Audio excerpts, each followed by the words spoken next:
Hello, welcome to the Talking Grid, the Land Grid webinars. And today there is Nick joining me from the Loveland team. And we have a very special guest. We have Kevin Ehrman-Solberg. I got that right, didn't I? Yes. The Geospatial Director from Mapping Prejudice. Kevin, thank you so much for joining us. We've been big fans of Mapping Prejudice. We've used and referenced your data, your maps quite a few times in our work, and we are so excited to talk to you. I think we will cover quite a few things. We want to know a little bit about the history, what you have uncovered, how you got started, and what's next, because it feels like that's the pivotal point we're at. So that's going to be our conversation today. We do have a lot of people live, so we may get a few questions along the way. We will answer them along the way too, and then we'll set aside some time at the end to answer any questions in case we missed something that should have been covered, if that makes sense. Cool. Sounds good. All right, so Kevin, can you talk to us a little bit about Mapping Prejudice and how you guys got started with it? Yeah, so I co-founded Mapping Prejudice with Dr. Kirsten Delegard, Penny Peterson, and Ryan Matke at the University of Minnesota about coming up on 4 years ago now. And the initial impetus kind of behind the project, and this has become, I think, it's interesting. So at the time that we started MP, the popular discourse around race in Minneapolis was very, very different than what it's become, certainly in the last few months, right? Yeah. The sort of ostensible political identity of Minneapolis is that of this liberal Midwestern city. Right. Voted Democrat in every president. I mean, we voted for Dukakis, right? Like we're the city of Paul Wellstone and Mondale, Hubert Humphrey. I mean, that sort of kind of traditional liberal, civic-minded identity has just been a key part of kind of how folks in Minneapolis, and I would argue really the rest of the country, if they think about Minneapolis, tend to kind of slot us into, right? But this has been, belied by the fact that Minneapolis is some of the worst racial disparities in the country and has had so for a very long time. Right. And this kind of contradiction really led kind of to the emergence of kind of our methodology for identifying racial covenants. And I think it might be useful to just kind of start with a definition of what racial covenants are. Yes, so, please. Yeah, racial covenants, they were clauses inserted into warranty deeds, so inserted into the property record, that prohibited future sale of that piece of property to anybody who wasn't white. Right. The mechanism at work with racial covenants probably merits a little additional explanation. When you add a restriction to a warranty deed, again, this being like the legal piece of paper that determines ownership of a given platted piece of land. Yeah. Any restriction you put in the warranty deed tracks with the land and not the individual owner. So they're very different from kind of the sort of contracts you would get if you bought a car. So if I buy, say, a house, and the land that house occupies in 1910, 10 years later, I sell it to a white person. 10 years after that, they sell it to a white person. 10 years after that, they sell it to a white person. 10 years after that, they try to sell it to somebody who isn't white. So this is like 5 generations removed from me, right? I have no idea who this person is. But if I put a covenant in 1910, that, 5 generation later seller is still legally obligated to follow that restriction. If they don't, I can sue them for breach of contract and forcibly reclaim the property. Usually a forcible reentry clause attached to these restrictions. The only way to actually get rid of a covenant would be for the initial granting party, in this case me, to file, an addendum with the county recorder's office to get that thing out of there. I'm the only one who has legal standing. If I'm dead at this point, my legal heirs or assigns would have that same legal standing. So the mechanism behind covenants is just incredibly powerful. It took multiple Supreme Court rulings combined with state and federal legislation to make these things unenforceable. But they're actually still in the property record, which is how we can find them. If you buy a house today that had a covenant on it, 60 years ago, it still has that covenant on it. It's no longer legally enforceable, but if you look at the title record, you'll find it. The only way to actually permanently eradicate that, again, would be find the person who first put the covenant in or their legal heirs or assigns. So just from kind of like a mechanical perspective, racial covenants are incredibly powerful. And what they effectively mean is that once entered into the property record, they're there forever. The particular history in Minneapolis, the first covenant we found was from 1910. We find them through the late 1950s. There was a state law passed in 53 that made them illegal. Federally, they were still legal until 1968. There were some Supreme Court rulings, most notably Shelley v. Kramer in 48, that made them harder to legally enforce, but you could still put them on your property, and there was no barrier to individual enforcement. And they were still, again, at least based on our data, widely used. It's not like you stop finding new covenants after 1948. We see them in Minnesota, again, well into the 1950s, including several. We found quite a few that were put into place after the state law made them illegal as well. So there's not a clean, like, okay, covenants were legal from here to here, then they're gone. They kind of died a slow death. But for the majority of the 20th century, they were in use and seemed to be, again, based on our work, almost universal. Any place that saw any development in the first half of the 20th century that we've looked at have these racial covenants. This holds true for large urban areas like Minneapolis, but we've done this for all of Hennepin County. And parts of Hennepin County that were strictly rural at this point, not even small towns, just rural, they have racial covenants too. There's, unplatted meets and bounds, like farmland that's racially restricted. So it seems to be very, very common. The difficulty with saying things conclusively about racial covenants is that the only way to find them is to read through warranty deeds. There's no kind of index of all the covenants for a given geography. And that just introduces all kinds of problems of scale, right? So Hennepin County, 1900 to 1960, it's about 3 million property records. So we've developed, this is why we're the first project to actually kind of comprehensively map these things, because historic analog research methods just aren't up to the task. The scope is large. So we've developed a strategy that incorporates optical character recognition, some machine learning, crowdsourcing. It's kind of this hodgepodge of different technologies. And if folks are interested, I can certainly go more into the technical side of it maybe later on. But kind of just writ broadly, our big contribution to the literature and the scholarship around racial covenants is finding a way to automate this process enough that we can actually identify and map covenants at a scale that allows us to say, more precise things about the longitudinal impact that covenants have had on racial inequality, the racial wealth gap, and really like the overall urban geography of cities. I mean, we're talking about tens and tens of thousands of parcels that were racially restricted. Like the impacts have been massive, and they've been really continuous, even though they're no longer legally enforceable. Sure. We do have a question. Let's just get that first. Rachel asks, do title companies pay attention to these legal addendums when transferring properties between buyers and sellers in this modern age? They pay attention to them, but there's nothing they can do about them. We've talked to one of our co-founders, Penny Peterson. She's a property records specialist. She worked for a title company. And we've had a ton of realtors and folks involved kind of in that, property transactional realm writ broadly come to us and be like, I see these things all the time, but they transfer. There's nothing you can really do about it. Again, short of finding the initial granting party. We did actually pass a state law in Minnesota about 2 years ago now, based in part on our research, that allows for kind of a more streamlined way to file an addendum kind of renouncing the racial covenants. So you can do that now, like if you sell a property and there's a covenant on it, the new buyer can like kind of insert this boilerplate language saying like, hey, I know this thing's there, but it's no longer legal. Remove my connection to this thing, but the initial language, it's still there. Right. But to be clear, it ceased to be enforceable after the Fair Housing Act in 68. Is that correct to say? Yeah. So it's a little complicated. So it ceased to be enforceable in terms of breach of contract following the Shelley v. Kramer ruling.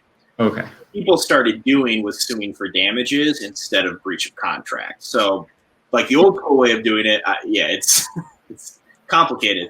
The old school way of doing it would be like, if somebody sold a property that had a covenant, somebody who wasn't white, the initial granting party or somebody legally kind of has standing commensurate with them, they would file the suit.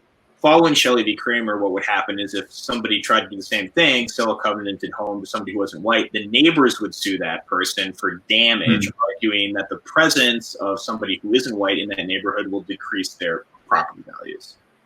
So they just kind of like, you're not suing for breach of contract, you're suing for like liability reasons, basically. It's, obviously BS, but Yeah, so it's kind of complicated. What the Fair Housing Act really did was ensure that it's illegal to put any new ones into place. Got So it. Shady Kramer made it harder to enforce. There were subsequent rulings that kind of closed those other loophole enforcement mechanisms. And then the Fair Housing Act said that you just can't add adding a racial covenant to any property henceforth is illegal. Got it. So I have a question about. Well, I have a question that I'm probably going to table. I heard you say earlier that you had some slides with some maps showing sort of like the impact. Would you pull those up? I feel like that's just really interesting. I mean, to me, because I'm a map nerd, and also generally because it sort of helps illustrate if people haven't encountered your guys' work. Yeah, let me share my screen real quick.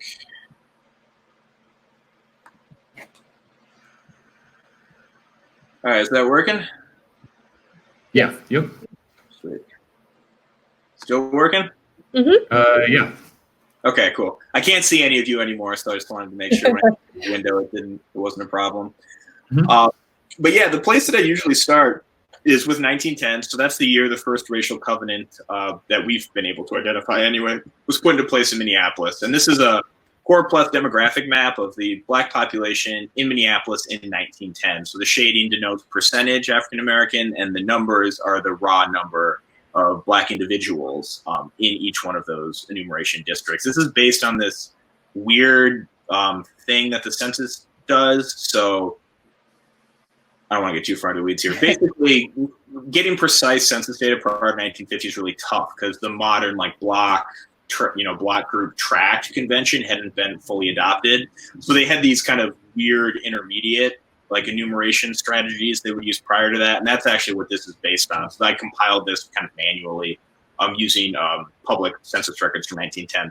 But the short version is that in 1910, the city just isn't that segregated. The area with the highest percentage of Black residents is near North Minneapolis. It's about 15% Black. There are emerging Black communities by Lake Harriet, Lake Nokomis, sprinkled throughout Northeast Minneapolis. The dissimilarity index on this is pretty low. You just don't have these large kind of concentrations, right? 30 years later, after covenants have been, put into place for 3 decades, the picture is super different, right? So these emergent Black communities on the south part of the city, down by Lake Harriet, down by Lake Nokomis, they're completely gone. Same story with Northeast Minneapolis. There are no EDs in 1940 containing multiple Black families. And for the first time in the city's history, you have majority minority neighborhoods. During this whole process, the Black population overall is staying remarkably consistent. In 1910, 0.92% of the city is African American. In 1940, it's 1.2%. So in relative terms, the total number of Black people, certainly in relation to the overall population, is just consistent throughout this period. You can't really explain these concentrations by say, oh, it's the Great Migration. There's this huge influx of new residents. That's why you see this concentration. That's just not the case, again, in Minneapolis specifically. But there is this massive reorganization of where people are and are not living. And I would certainly argue racial covenants are one of the driving forces behind that. The covenants themselves, I have a few examples here. This is what they look like. They say things like no persons of any race other than the Aryan race shall use or occupy any building or any lot. This particular covenant was actually from 1946. So this is after the Holocaust. Neither shall said property be transferred or leased to a colored person. Said premises shall not at any time be sold, conveyed, leased, or sublet, or occupied by any person or persons who are not full bloods of the so-called Caucasian or white race. There's hundreds of different examples of this type of language. Again, we found about 30,000 racial covenants, but they do repeat. Certain developers tend to have their own kind of boilerplate. This is the language that we're going to use, and you find it in all of their properties. But there is a fair amount of variation. This right here is a time-lapse map of what we found thus far. So if you look at the top right, it'll tell you the year, and then the total to the right of that is the cumulative total up to that point. So each one of these blue dots denotes, again, a property parcel that had one of these racial restrictions attached to it.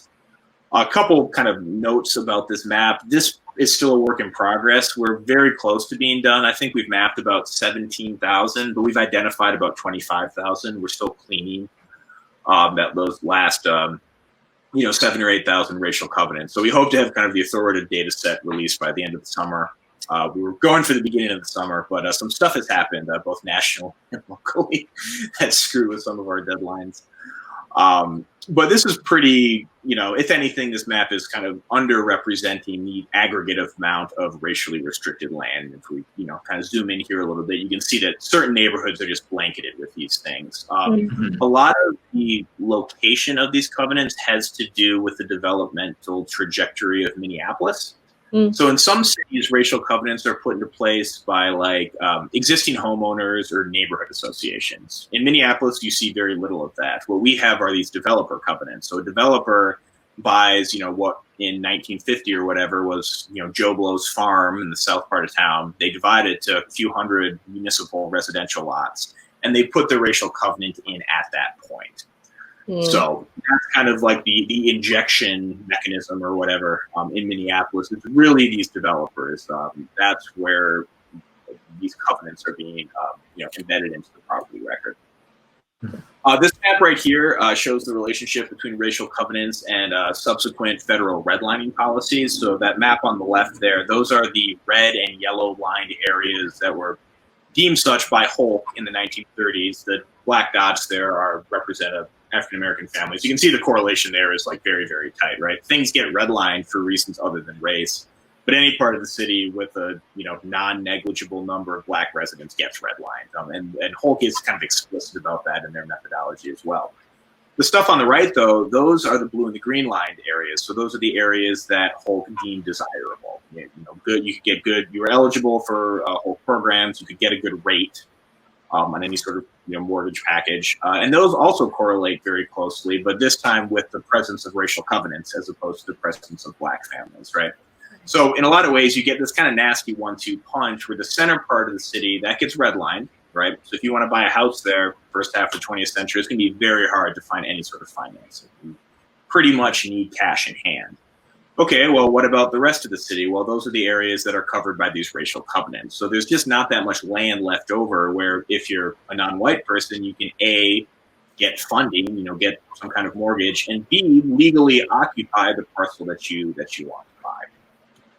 Unsurprisingly, decades and decades of these types of policies have produced some spectacularly terrible racial disparities in the city today. The racial homeownership gap here is 50%, and that's the largest in the nation. This measures the percentage difference between black families who own their home and white families who own their home. About 75% of white families in Minneapolis own their property that they occupy, and about 25% of black families own the home that they occupy. So again, that gap, that 50%, it's the largest of the 102 largest metro areas in the country. Same story if you look at other disparity measures. So the Educational Quality Index, which is measuring differences in performance between black and white students, it's similarly abysmal. We could spend the next hour where I just kind of list all the ways Minneapolis sucks when it comes to racial equity. But I'm putting these out here to kind of to show the longitudinal impact of covenants. And if you look at these next two maps, I think that makes it even more these connections more explicit. So today, this is a demographic map. Based on the 2010 census, the city average is 53% white. That's what Minneapolis is. But if you look at neighborhoods that had racial covenants, it's about 80% white. So again, 60 years since these things have been illegal for 60 years. But the areas that were covenanted are, 30% whiter than the city on average. So those demographic patterns produced through racial covenants have remained remarkably entrenched. And this last bit right here, and then I'll hop back out. I think this is, in many ways, is the most important part. People often talk about, when you're talking about racial covenants, when you're talking about redlining, people talk about segregation, and that certainly matters. But there's also a very real material impact of these policies. We know now that covenanted homes overperform city median by about 15%. In terms of Minneapolis money, right, that's about $37,000. Homes in redlined areas underperform by about 25%, which translates to about $65,000 here in Minneapolis. So if you have two identical homes, both purchased in 1940, but one of them gets redlined and one of them has a covenant, if those are the only functional differences, it's still about $100,000 swing in terms of what that property, what that home would be worth today.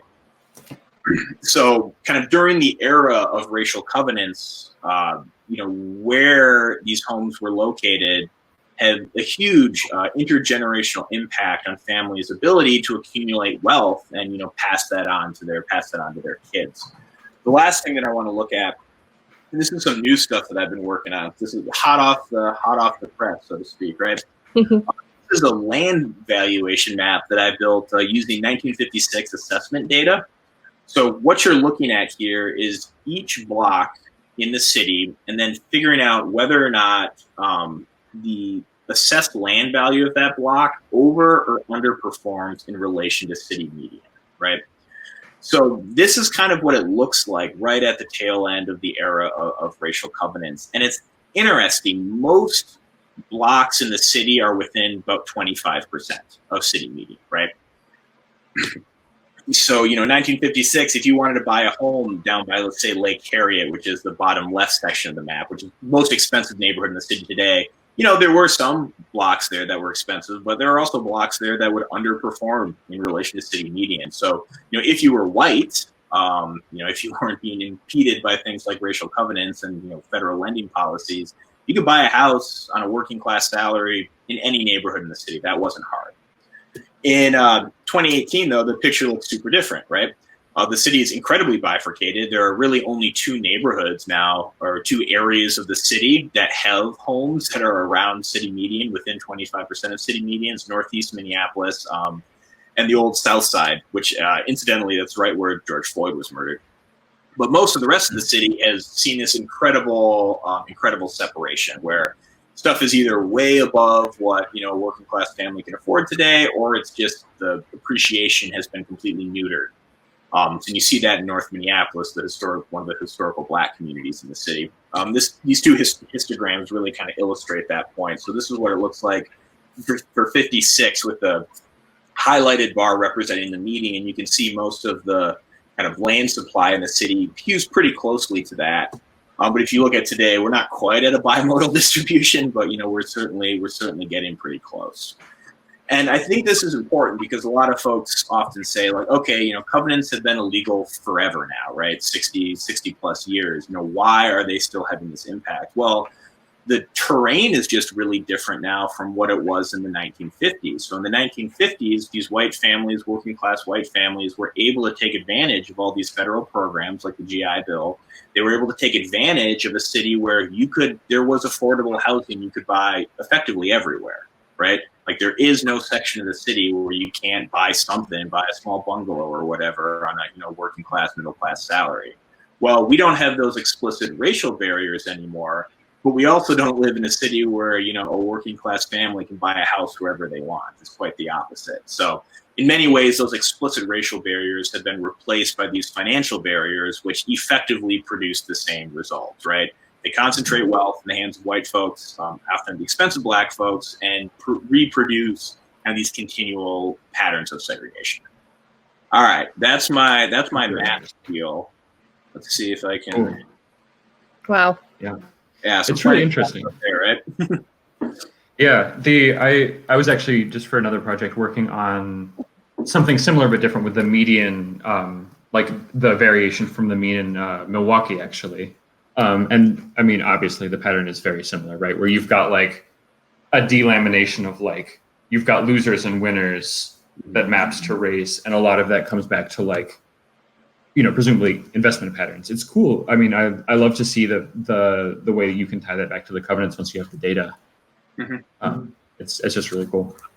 I did want to ask one thing off the bat, which is, and you alluded to it a little bit, sort of like with the developers writing covenants into sort of like new builds, essentially, at the time. In the work that you've done, it seems like that was sort of the case in Minneapolis. In other cities that you sort of know about, or where that data exists, which is obviously small, have you found other examples of sort of like the primary mechanisms being different? So for example, let's say like ethnic working class white neighborhood next to an area that is predominantly Black, you know, suddenly realizing like, oh, this is a way to, like, you know, keep this neighborhood white, like those kinds of things in other areas? Or is it always like new builds and developers in the, you know, from the 10s to the 60s doing this? No, it's actually very variable. And most cities, again, it's hard to say things kind of conclusively because no one's done this at this scale anywhere else. So everything I'm about to say is based on like samples, because that's what we've had to work with. But no, so Washington D.C., Chicago, and St. Louis all have petition covenants as one of the primary drivers. So this is exactly kind of what you're describing, is when neighbors get together after the fact. So, the homes have already been built, the land has already been platted, and neighbors organize and file these racial covenants at the recorder's office. So they don't go into each individual warranty deed, but they serve the same purpose, and they are filed in the same office, right? So like that's the kind of legal repository or whatever. It's the recorder's office. It's the same thing that maintains the data, the records of ownership and title. And yeah, we just don't see those in Minneapolis, which is, I think it speaks to the demographic pattern, right? So in places like DC, St. Louis, and Chicago, there is a large influx of African Americans as a result of the Great Migration. In Minneapolis, though, it just doesn't happen. You're talking about 1% of the population. Like there is no huge, like the racial geography of large swaths of the city is not changing, because they're just, the city's 98% white. Right. So covenants are serving this much more preventative role, I would argue, in Minneapolis, where it's a way to kind of look forward. So as the city expands, and early 20th century is like the boom period for Minneapolis, right? It's ensuring that the undeveloped parts of the city and almost all of the suburbs, that this new construction, this growth, is reserved for white people. It's a way to kind of preemptively kind of write into being the future racial geography of the city. But that doesn't work in places like Chicago, where by the 1900s, the city's developed. I mean, there aren't large sections of Chicago that don't already have houses or buildings or structures on them by 1930, 1940. Same thing for the most part, with DC and with St. Louis as well. Although there are some deed restrictions that you see in those places, like Washington D.C. I work with a group out there, Prologue DC, that they've done it the old-fashioned way. They just read deeds and enter it into a spreadsheet, and I help them map them. God bless them.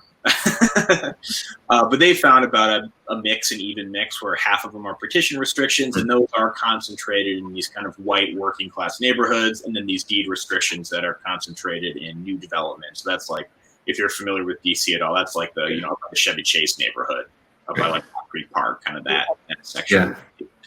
So I think this is short. Yeah. Interesting. So one, I'll just field the comment quickly. So, and I feel like this dovetails with what I was going to ask you, which is, so the question from Lauren is, are your methods available for people to use in other cities? And I think, like, as a prologue to that, if you could talk a little bit about just sort of like the methods that you did use with Mapping Prejudice, and sort of like your hopes to expand elsewhere. Yeah, so I actually have some news on that front. As of last week, we got our big NEH grant that is going to pay us to do precisely that, to try to streamline the process and create a toolkit and hopefully more user-friendly tools than the Python nonsense I've been using to make it easier for other areas to kind of replicate this work. The general workflow, speaking broadly here, there's sort of three buckets. So the first thing to do is to narrow down the scope of deeds to look at. Again, Hennepin County, you're talking about millions and millions of pages of property records. So we use optical character recognition to try to translate these scanned deeds into searchable text documents. And then we have a set of Python scripts that go through and look for keywords. And if it finds one, or if it finds a word stem, we flag the corresponding deed image. The biggest issue here is that warranty deeds circa 1910 are terrible quality in many cases. So the OCR translation, you can't just take it wholesale. Like, there are multiple fonts being used. Parts are handwritten, parts are typed. There's all sorts of image noise and speckle. Yeah. So we've developed an OCR strategy that's kind of good enough at guessing whether or not there's a covenant there, but there's still a lot of like manual data encoding that has to happen to get anything useful out of it. And that's kind of the phase two. So phase one, OCR narrow it down. This gives us kind of a smaller subset of images that are likely candidates. Yeah. Those get uploaded to Zooniverse. It's an online crowdsourcing platform where volunteers read those deeds and answer kind of a preset selection of questions. So that's where we verify the presence of the covenant. We get the dates, we get the owner name, we get the language of the covenant, and we get the spatial information, which is usually the legal address. So it's like an addition number, a block number, and a lot number. That all gets compiled. A bunch of stuff happens in terms of user accuracy. So we've written a bunch of Python scripts that help figure out who's actually good at this and who's giving us bad data. Each deed gets looked at by 5 unique volunteers before it's removed from this universe pool. So we're able to figure out, like, okay, what are the modal values here? What's most likely the correct answer for a given field? So that whole thing kind of sucks, but that's what happens when you do crowdsourcing projects. And then the final step is joining that to spatial data, right? And that works pretty well about 2/3 of the time. The issue is when the historically restricted parcel is not reflected in contemporary parcel data sets. So something might have been covenanted, but then it was subdivided in 1975. Well, that means the initial legal address is going to fail to join. There's nothing to join that to. So there's a fair amount of manual mapping that happens at the very end. That's the reason for those missing 7,000 covenants from the map. We're still in that process. Those are places, parcels where the legal boundary has changed, or they've been eradicated by a freeway or whatever. So we just have to go back, look at the initial plat, and figure out where these parcels are. So that's kind of like the broad trajectory of it. It's getting better. We're getting more streamlined at it. It's still a multi-year process. I'm just very clear with people when they kind of are hyped to do this. Like, it takes a lot of work. Yeah. The OCR requires a fair amount of processing power. The transcription stuff on Zooniverse, it's great in theory, but people don't just log in and do it. We've given hundreds of presentations over the last few years to kind of gin up interest and support and involvement in this project. Like, initially we were kind of that field of dreams mentality. We're like, this project's going to be great. Like, we'll just put it up there and we'll get all these transcriptions. We get like 5 a day, and we need, 1,000 a day to actually get this done within the next calendar year. So there's a lot of kind of community engagement work. Like, it's not strictly a technical problem. That's kind of what I'm trying to get across. Like, you need community buy-in. You need folks to believe that there's some value in this, and that's worth them kind of spending their time on reading these dusty old documents. Like, it's not a particularly fun or enjoyable experience, at least in my opinion. But that's kind of like the rough overview, right? OCR narrows it down. Zooniverse is how you encode the data in a way that can be used, and then you have to do some GIS stuff at the end to spatialize kind of what's coming out of Zooniverse. Cool. And so presumably, with the receipt of this new grant, is the plan to are you planning to just broaden the net and go to other cities, or are you planning to also invest in the actual technical side as well, or both? Both. Yeah. So I guess like a question I also have is sort of like, to what extent can this be automated, right? Like, so obviously, like, the scripts can get better, OCR can improve, you can set up the documents in ways that scan better, stuff like that. But it seems like there's always going to be like a sizable human component to this stuff, right? Yes. Is that your take too, having been sort of knee deep in this? There's always going to have to be somebody going deed by deed? Yep. The fundamental problem is that property deeds are not standardized documents. They vary highly from era to era, from recorder to recorder, from county to county. So, there's no like, we've cracked the computational code, because things are just different every time, and they appear in different places in the documents. It's crazy too. Like, I've learned far more than I ever thought I would know or wanted to know about how kind of land ownership stuff works. But even at a more like technical, like legal level, like Minneapolis, for example, has 2 different systems of reporting ownership. We have abstracts and torrents. Other cities just use abstracts. Other ones use torrents. Washington, D.C. has 4 different ways of doing it, because they're a pre-Northwest Territory ownership city. So they're using like the colonial way of. It's messy. It's really, really messy is kind of what I'm trying to get at. So I don't think there will ever be a way where you can just, okay, here's 1 million deeds from insert county name here, plug it in, hit go, and like a map gets spit out. I don't think we'll ever be able to kind of get to that part. But I think we can get to a part where the technical hurdles are minimized enough that the ability to do this can get opened up to people who don't have, master's degrees or PhDs in computer science and geography. And that's kind of, unfortunately, where we're at right now, where you need enough kind of command line experience and like code debugging experience and spatial experience, like really make this thing work. So I'm hopeful that we can at least lower those barriers of entry so that the amount of manual input is lower, and the kind of technical expertise level isn't as high as it is right now. Yeah. We have another question by Rachel. What about Native American lands in more rural areas, farm agricultural areas involving valuable farmland? Are you aware of any analysis for these rural agricultural areas? Thanks for your work sharing. So, interesting question. When we initially started this project, we thought we were going to find racial covenants that prohibited Black people, Irish people, Native Americans, and Jews. Jewish, yeah. For the most part, it's African American people only. I have some theories about why that is. We found a few hundred anti-Semitic covenants, but again, out of a 30,000 that contain racial restrictions, there was a state law that prevented real estate discrimination on religious grounds that was passed in 1919, which kind of nipped that a little bit. But again, that might be really different in other geographies. In the context of Minnesota, following the Dakota War in '62, it was just illegal to live in the state of Minnesota if you were a Dakota Indian. So in some ways, the racial covenant, like why? You wouldn't need to do that because you already have this state level stuff that's kind of effectively doing that or handling that for you, right?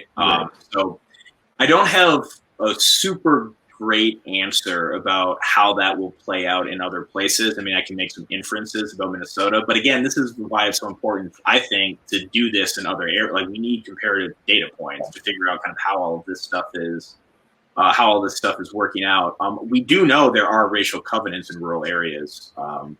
Again, we found some in Hennepin County, parts of the county that were strictly rural during this period. We've also people kind of throughout the state. Like, we found a bunch in Mankato, which is a small 90+% rural area in southern Minnesota. So that's certainly the case. I think a lot of why racial covenants are so specifically, I mean, they're really these anti-Black documents, has to do with just how the real estate industry is working in the first half of the 20th century. Developers are at the forefront of this. And there is this huge emerging cottage industry about how racial category determines property value that you don't really see in the 19th century. That's kind of like a new weaponization of racist discourse, this linkage between what something's worth and the racial category of the people in its immediate, proximate area. Yeah. And that is really focused on, white, Black. Those are the two categories that have the most kind of salience, and again, this emergent racist risk assessment BS kind of industry. And I don't know 100% why that is the case. I have some theories about how, I don't know how deep into the weeds. There's I don't know if you've ever heard of or read Cheryl Harris's Whiteness is Property, but I think there's a good answer in there about why the Black versus Indigenous experience in relation to racial covenants is different, in that the white supremacist relationship to Blackness has always been about the exploitation of labor, right? You go back to slavery, that's what it's been about. The white supremacist relationship to Indigenous people is all about expropriation. It's about genocide and forcibly removing them to colonize that land so that land becomes right. And I think covenants kind of speak to that. Covenants are a way to control who gets to live where in an urban setting, but based on the white supremacist relationship to Indigenous people, you don't want them living anywhere in an urban setting. You want them all dead or on a reservation. So the mechanisms that you're going to use, I think, are just going to be different than this sort of bifurcated property market that you see. That's kind of a way to reproduce this exploitive relationship between Black labor and white ownership. I think it's, and we're getting real deep into the theory weeds here, but Cheryl Harris, Whiteness is Property. I reckon. I don't know your question at all, Rachel. I hope that was. I kind of went off there. But. A few more questions have come up, but just to segue off of what you just talked about, I know that prior to Mapping Prejudice, there were other similar initiatives and projects happening in different parts of the country. There was one in Seattle, there was one in Virginia. Did you see the same patterns in Minnesota that you saw in those prior projects, or were they astoundingly different? What kind of patterns? In terms of, like the data that you saw with redlining and the covenants, was it in general overarching like the same pattern in, for all cities, or is it different from coast to coast? Because I'm guessing with Seattle, the population even in the 50s was a little bit different compared to what Minnesota was. It was a little bit more diverse compared to Minnesota. So there could have been that white-black difference, but would you see the same in Seattle over the same time, or was it still the white-black difference? Yeah, so the Seattle project was pretty limited. I mean, they found, I think, 400 or something like that. And they were looking at subdivision level restrictions too, which is like another different way that you can do it. So instead of in the warranty deed or through petition, in the piece of paper that plats the subdivision, you can also put restrictions in that too. If I'm remembering correctly, that's what they were finding in Seattle. I know that's how they've been doing it in St. Louis with Colin Gordon's project. In terms of direct comparison, it's just really tricky. Without the same level of data, it's hard to say like, oh no, this is really different or this is like similar, and we just don't have it at this point for any other city. We know the mechanisms are different. My guess is that who is deemed a threat, which is really what covenants are all about, that is going to be coded differently in different places and different times. You see a little bit of that in Minneapolis too, where the earlier covenants often have this kind of like eugenics flavored language where they'll just list all of these racial categories. There's one developer in particular, see if I can remember the language, prohibits subsequent sale to persons or to any person or persons of Chinese, Japanese, Moorish, Turkish. Yeah, where they just like list literally everything that they can think of that could possibly be construed as non-white. Yeah. And you see those in the teens, you see those in the 20s, but by the 30s, 40s, certainly the 50s, it's Caucasians only or no colored people. Like those are the only two kind of ways that they're coding it. So it kind of gets like reduced to this black-white thing where I think that speaks too to like whiteness is socially constructed, as are all racial categories. And in the first half of the 20th century, it's a really dynamic process. Like whether or not Jews are considered white, like isn't a settled question. Whether or not the Irish are white is not a settled question. That becomes pretty settled, But earlier on, that's still something that is being kind of continually negotiated. Yeah, it'd be interesting to know. Like, it would be a very interesting. Like, obviously, the key need is for more data, but it'd be really fascinating to see, like, in cities on the West Coast that had significant Asian immigration, whether there's more targeted language there, right? Or if they're like the perceived threat of like Black people specifically still is an overriding thing, right? Just the psychology behind what people specifically call out is, I mean, sort of like darkly fascinating, I'd say. Yeah. Yeah, and I think you will see variation. If I'm remembering, can't remember who did this, but someone did a study on covenants, and they found one pre-Civil War. I think it's the earliest one that anyone's found. It's from like the 1850s, and it's targeted at the Irish, and it's from Boston. So, like who is considered a threat? That all is very mutable. But the thing to remember, or I think on one of the key points, is the era when covenants were most widely used coincides with the first half of the 20th century when race is being kind of rethought in a lot of ways to this like white, black, this is what we really, really care about.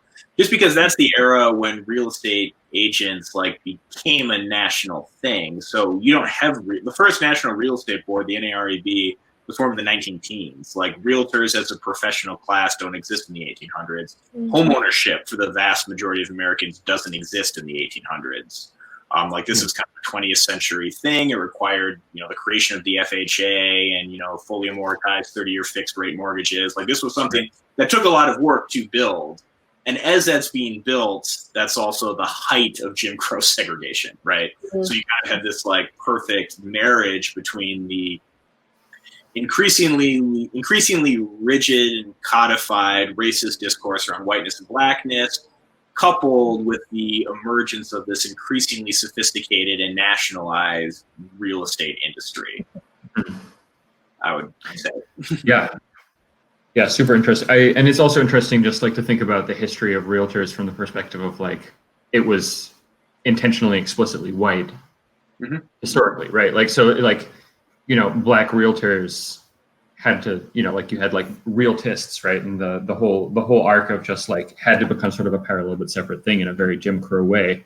It just certainly factors into all this as well. And I don't know enough about, but would love to read more about, because it's just a really interesting sidebar that like, not only was this so engineered, but also, there's such a long lineage of like why it was engineered, right? Like a lot of times I think we talk about racism and it's described sort of like in a passive way, like, and then there was like racism and racist things happened, but like thinking about like, why are people motivated to do that, right? Like people actively were going out to like set these things in place. And it's interesting to think about like the whole arc of like intentionality.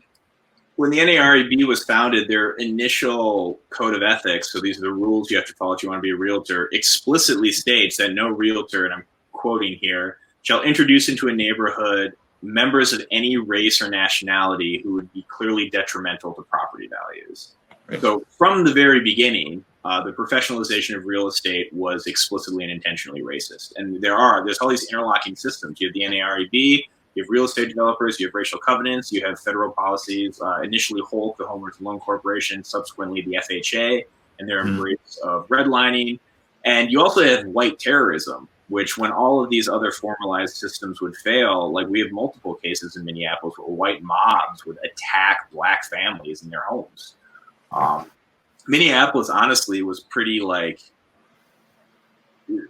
nobody died here, but like in most cities that happened. Like if you look at Chicago, I mean, like there's firebombing black homes like throughout the 30s, 40s, and 50s. So even again, when all of these increasingly formalized and explicit mechanisms like aren't doing their job, you always have the specter of white violence, which like frankly you don't need to do every time. Like if you mob a few black homes, like people are going to stop moving into that neighborhood because they're freaking terrified. Like, it's not you have to do that every time like a family tries to move in there. Like you do that a couple times and just like the fear of white terror and white violence is going to like be enough. You certainly see that happen in Minneapolis, the Lee family case in the 30s and the Simpsons 1910s in Prospect Park. We're just like, hundreds and hundreds of armed white people start shooting at the homes. Right. Yeah. Speaking of, racism and hate, Lauren asks in the chat about, she says she's seen swastikas in real estate newspaper ads. I'd be curious to know if you've encountered that and whether your read is just direct anti-Semitism or like what your take would be on that. Yeah, I haven't seen those. We found one newspaper ad from the 19-teens that printed the language of the racial covenant in the ad. So it's like this full pager, and they're like, here are all the great things about this new development that we built, and here are all the restrictions we put in place to ensure that it stays great. And that particular covenant did prohibit, Semitic was one of the kind of excluded groups from that development. So that's the most explicit anti-Semitic thing I've seen in like a public ad or whatever. We found a bunch of other brochures that reference racial covenants, explain that they're restricted lots, they'll do things like that. But I haven't seen any swastikas. The most Nazi-ish, explicitly Nazi-ish thing that I've seen are those restrictions based on Aryan race. Sure. But those I never saw any of those published in any sort of newspaper adverts or brochures or anything like that. Interesting. And then Patricia asks, can the mapping be done on a municipality level? And she's talking about, and it seems like the answer is probably yes, correct? Anywhere there's data. No. No, it's not. I was laughing because I wish that was the case. So cities don't record property, counties do. And they don't index it based on city. So, I mean, you could if you map an entire county, once you've done that, you can do a spatial join to figure out what would be in a city. But there's no way to just get all the deeds for one municipality because property ownership is a thing that the county tracks, not at the municipal Interesting. Level. And it's not like you could just pull a municipality from the county. I mean, so some counties, if you have a recorder of deeds that's indexed everything in that way, you could. We haven't encountered that anywhere. We certainly couldn't do that for Hennepin or Ramsey or Milwaukee or any of the other counties that we've looked at. If there's a separate tract index or something that a county maintains that connects, document ID numbers to city codes or something, you could do that. But there's no easy way to that would have to be an additional thing that one office decided was worth it. out of the gate, there's no way to do it. Initially, we only wanted to do Minneapolis. The only reason we did Hennepin County was because we had to in order to map Minneapolis. We had to map everything else, whether we wanted to or not. Interesting. Interesting. So go ahead. Go ahead. No, go ahead, Nick. Oh, I was just gonna. I really one of the things I get stoked about is to ask people about sort of like where their head is at these days, and specifically, I'd be really curious to know, like, either personally or from a Mapping Prejudice standpoint, like what are you stoked about for the future? Like, what do you think is interesting? So obviously you've got this grant, you can expand your reach. So like, is there anything in that realm you're interested in? And then more broadly, like, where do you like to go with this, right? So like the data is super interesting, and like, where do we go from here to build on that? Yeah, and I'm the kind of GIS data person for this project. So, my interest is more closely aligned with that. I think you'd probably get a different answer if you talk to Dr. Delegard or to Maggie Mills or Penny or any of the other folks involved in the project. But I want to scale it out. I want to build out that infrastructure, and I want to get comparative data points. I think we found pretty conclusively that this methodology that we developed, like, it can do things like it can produce data sets that never could be produced before, but equally important is that by doing this through crowdsourcing, it does all kinds of narrative work in terms of racial justice that you wouldn't be able to get if we just did all of this in-house. We have over 5,000 registered volunteers who have contributed countless hours at this point to doing this work. And when you frame it that way, it stops being this kind of like academic output, and it starts becoming this like co-creative community resource. And I think that's really cool for a whole host of reasons. We've had countless people at this point kind of tell us like, yeah, this was a transformative experience for me. This localized racism in a way that like I was never. It made connections I never was able to make. And I think that speaks to the power of like granular mapping, right? Where I can talk about, I'll give you an example. So you've heard, this is kind of a more conversational version of my like standard lecture, right? But you can imagine what the lecture would look like. And, I give all these stats and all these maps and all these figures and blah, blah, blah, right? Without fail, a little bit more context. So often what we'll do is we'll give a lecture and then we'll do a live transcription session afterwards. So we just tell everyone, bring your computer, bring up your laptop. After we're done talking, we'll code some deeds together. We'll go on Zooniverse and do some of this. And without fail, we get to the deed transcription process. Somebody pulls up a deed, and this person is invariably a white male. And they find one with a covenant, and they go, holy shit, these are actually really racist. And it's fascinating because like I spent the last hour explaining how racist these things are, right? Like I've been going through this, I've been giving all of these stats and like this big, top level stuff or whatever. But reading the actual primary source does this thing to people that all the secondary scholarship in the world can't accomplish. It localizes racism in this like profoundly powerful way. Again, I'm speaking really about white people doing this work. Like the relationship between kind of what we're doing and like different communities like is very different based on race, and I should be very clear about that. But this kind of method, this process seems, to me anyway, with this experience that we've had, kind of particularly effective in getting white people to think about structural racism critically and locating themselves in it, which is often just a really hard barrier to clear. So I want to expand this out, like because I want more data, I want that comparative stuff, but also B, because I think kind of when communities grapple with this collectively, like there's some real transformative potential, some real transformative power there. And I would like to see that happen in other places. That's cool. Do you think about, or have you thought much about sort of like the general setup that you use for finding racial covenants being like an interesting application in sort of similar but different arenas? So like I'm thinking, like I spend a lot of my time thinking about like the dynamics of like population change and white flight, and so like I could see a very similar setup, right, where it's like OCR, write a script, and then you can figure out where the property transfers happen. So you can see like, because there's all these like so I'm a Clevelander, there's all these census blocks in Cleveland which were 95% white. And then there was like a 1 year period where all of the property ownership transferred, and then it was 95% black and onward, right?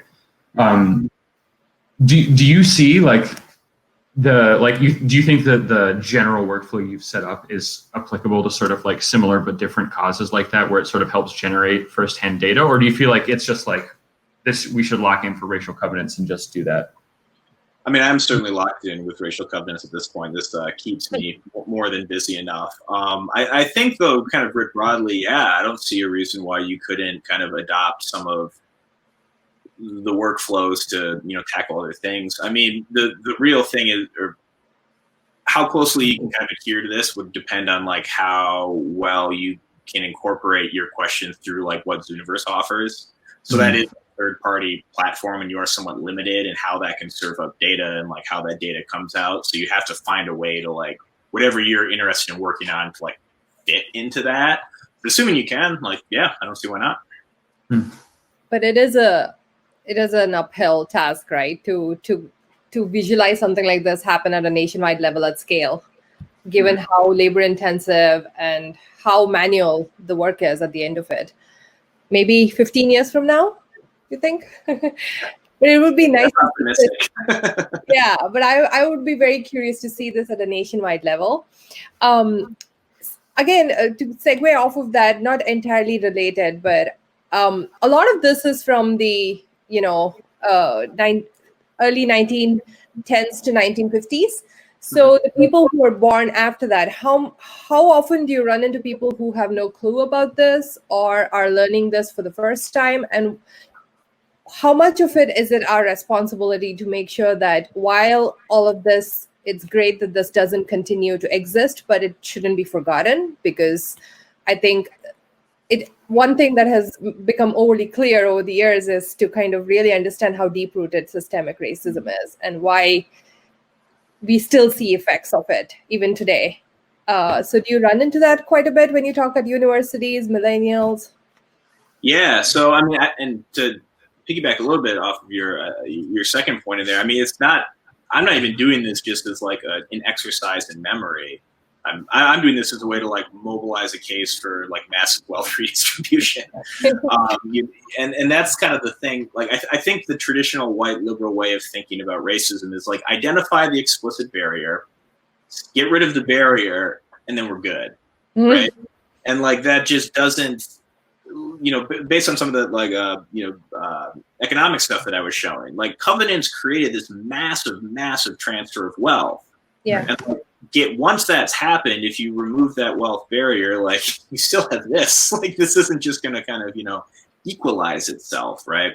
And that's certainly kind of the fight, I think, or the narrative fight in Minneapolis. And again, it's changed a lot in the last few months. But certainly when we started this, nobody knew what racial covenants were. Some people knew what kind of redlining was. Few, if any, had any familiarity with racial covenants, and that's changed a lot. I think in part due to our work, part due to the work of others, in part due to what happened following the George Floyd uprising, which is kind of thinking about this more than they were before. But yeah, for me, this isn't just about remembering the past. It's about kind of quantifying the damage that white supremacy has done to build political will necessary for reparation-minded, wealth redistribution-minded policy. And that's more my theory of change than the theory of change of Mapping Prejudice. I do want to be clear about that. But I mean, I think that's where the real work is. It's not just about documenting the past, right? Right.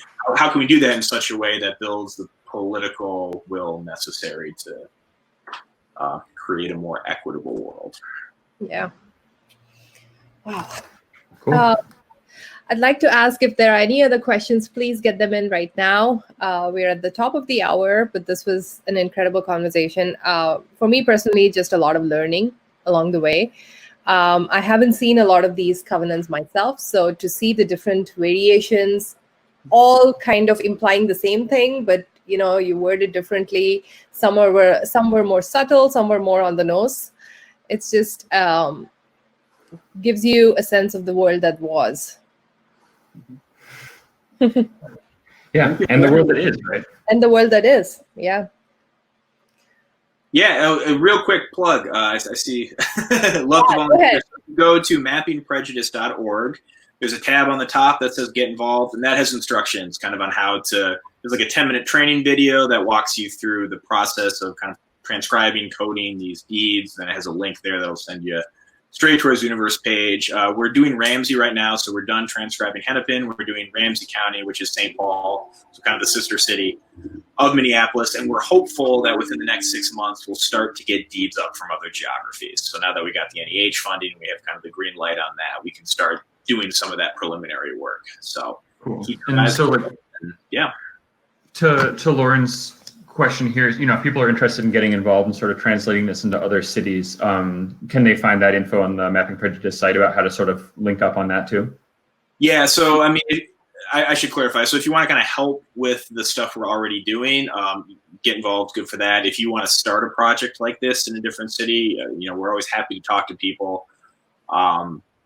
Yeah, what I usually say is, honestly, it's kind of the first thing you have to figure out is, are the property deeds digitized for your county, and B, will the county give you access wholesale to those property deeds? And those are kind of the two non-negotiable preconditions that have to happen for this to work. Like, a lot of counties are still on microfilm, and I can't help you there. And some other counties that digitize their deeds with third-party vendors who charge $1 per image, and I can't help you there because I don't have $3 million lying around to buy property record scans. So that's kind of the initial legwork that I tell everyone. Got to figure that out, and then kind of once that, if you can, you know, get an answer on that, then we're more than happy to talk. And yeah, hopefully we'll be able to fold more, like I said, more geographies in as we move forward. Cool. All right, Nick, any more questions? No, I'm good. Very cool. I think we're at the end of this. Thank you all for joining us. And Kevin, thank you so much. This was amazing. We hope to continue to work with you in whatever capacity. And yeah, this was great. Thank you. All right. Thanks for having me. Take care, everybody. Thanks,